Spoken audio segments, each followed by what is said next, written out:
मुख्यमंत्री अंत्योदय परिवार उत्थान योजना मेलों के तीसरे चरण के तहत सोहना के देवीलाल स्टेडियम में मेले का आयोजन किया गया। मेले के नोडल अधिकारी एसडीएम प्रदीप सिंह ने मेले का निरीक्षण कर अधिकारियों को आवश्यक दिशा निर्देश दिए।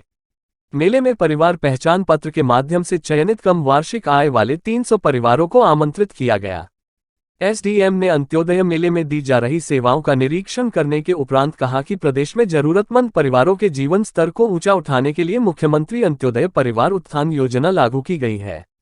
उन्होंने बताया कि मेले में आने वाले चिन्हित लाभार्थियों का मार्गदर्शन कर यह सुनिश्चित किया जा रहा है कि लाभार्थी मेले में लगाए गए 18 विभागों की स्टॉल पर बताई गई 50 से अधिक स्कीमों में से किसी एक स्कीम का लाभ अवश्य ले ताकि उसकी आय में वृद्धि हो सके।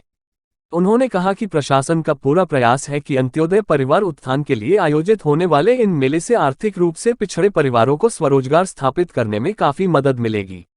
राज्य सरकार द्वारा गरीब परिवारों के जीवन स्तर को ऊंचा उठाने के लिए मुख्यमंत्री अंत्योदय परिवार उत्थान योजना लागू की गई है, जिसका मुख्य उद्देश्य अंत्योदय है। उन्होंने कहा कि योजना का लक्ष्य पंक्ति में खड़े अंतिम परिवार को आगे लाना है। इसके लिए योजनाएं चिन्हित की गई हैं जो इन परिवारों की आमदनी बढ़ाने में मददगार होंगी। नजर हरियाणा तक के लिए संजय राघव की रिपोर्ट।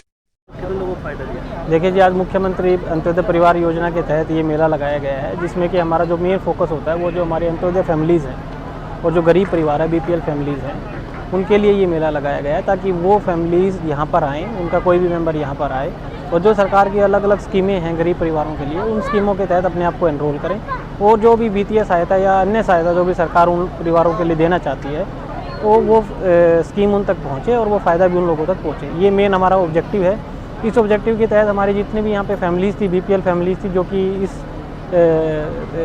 अंत्योदय मेला के तहत अंतर्गत आती हैं, उनको हमने पहले ही उनको अवेयर कर दिया था, उनको कॉल करके बता दिया था कि भाई हम इस तरीके के मेले का आयोजन करेंगे, आप आइए और इन सुविधाओं का लाभ उठाइए। उसमें हमारे पास यहाँ पे हमने करीब 18 अलग अलग विभागों से यहाँ पे स्टॉल लगाए हैं। सभी विभागों से यहाँ पर कर्मचारी हैं, मैंने सब राउंड लेके भी देखा है और यहाँ पर काफ़ी अच्छा टर्नआउट है। मैं पूछ रहा था कि बैंक वालों से कि कम से कम 18-20 के करीब एप्लीकेशंस ऑलरेडी उनके पास आ चुकी हैं लोन के regarding. So it's good thing कि अभी ये शुरू के 1-2 घंटे 1-1.5-2 घंटे की शुरुआत में ही कम से कम 18-20 एप्लीकेशन हमारे पास आ चुकी हैं। सर, कौन सा मेला आयोजित करिए?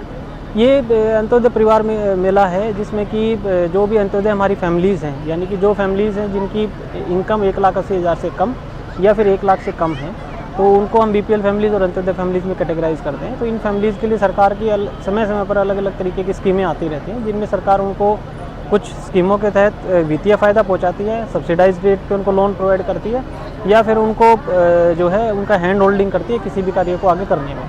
तो इस तरीके के फ़ायदे और सुविधाएँ होती हैं कि गरीब परिवारों के लिए, तो लोगों तक उन सुविधाओं का जो फ़ायदा है वो ज़्यादा से ज़्यादा पहुँचे और उनको अवेयरनेस उसके बारे में हो और डिपार्टमेंट की जो भी लोग हैं वो यहीं उनके पास आ जाएं, लोकलाइज आ जाएं, उनको बता दें कि भाई ये स्कीमें आप इसमें एनरोल कर सकते हैं। तो ये हमारा मेन इस मेले का ऑब्जेक्टिव है। सर, टारगेट कितना है आज का? देखिए जी, टारगेट तो हमारा ये है कि मैक्सिमम जितने भी लोगों को इन सुविधाओं से जोड़ सकें वो हमारा टारगेट रहेगा। तो लेट्स सी कि जी हमारी फैमिलीज़ को हमने बुलाया था यहाँ पे, उनमें से कितनी फैमिलीज आती हैं और उनको कितना हम जो है कन्वर्ट कर पाते हैं किसी भी स्कीम में एनरोल कराने। कितने फैमिली को बोला है? अराउंड वो फैक्ट मुझे देखना पड़ेगा, बट अराउंड आई थिंक 190 के करीब फैमिलीज़ हैं जिनको हमने कॉल किया था और जो हमारे इस बीपीएल फैमिलीज़ के अंतर्गत आती हैं।